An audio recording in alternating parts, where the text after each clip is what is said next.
Hi, so I wanted to respond to this comment about alcohol use.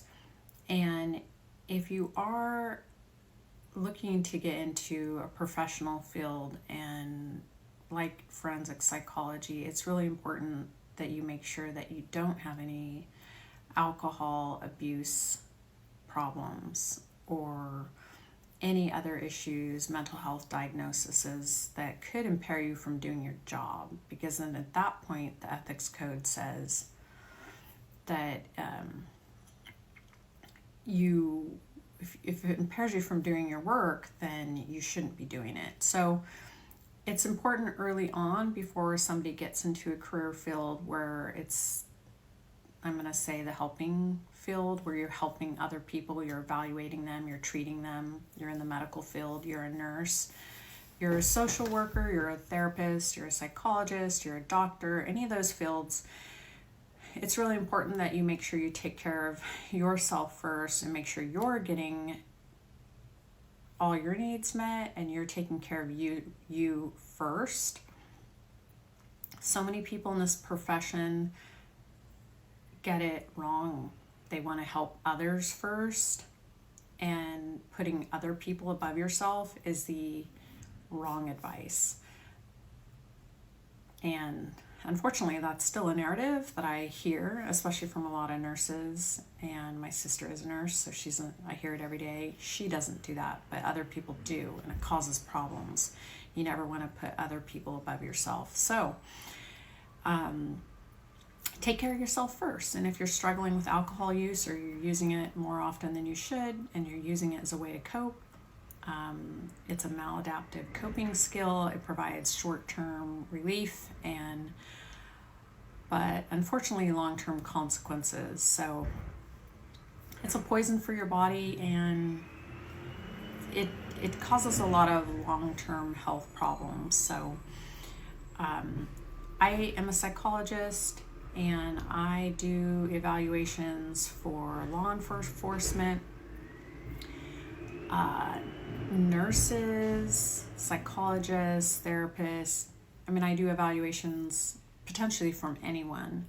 But since you are looking to get into the mental health field, I want to prevent people from getting to a point where their license is on the line. They're losing their license or have lost their license, and then I'm evaluating them for treatment recommendations. So I'd rather not be in that position for people. I'd rather them be proactive and get ahead of the problem. And so if you already have awareness that there's an issue with alcohol, that's a great thing. That means you have some insight enough to make some course corrections before it is a major problem. And so one of the things that I do as a psychologist, and if you're interested in getting into forensic psychology, one of the things I do is I do really thorough psychological backgrounds assessments, where I put in all your medical or psychological issues. I put them into a whole program, and I generate a 10-page interpretive analysis for a diagnostic formulation. So it really helps look at everything.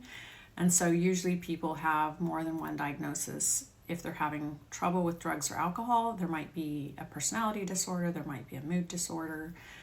And I always recommend anyone to have a thorough psychological assessment, because if someone is using a substance,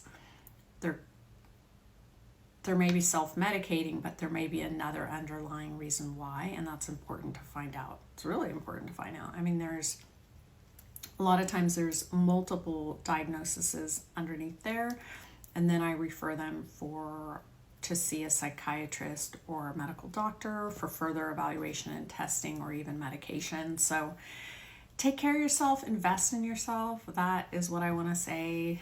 And put in the investment now. It's so worth it. So I would just say I'm proud of you for acknowledging that struggling with it, but it's something that you want to work on. And it's absolutely necessary to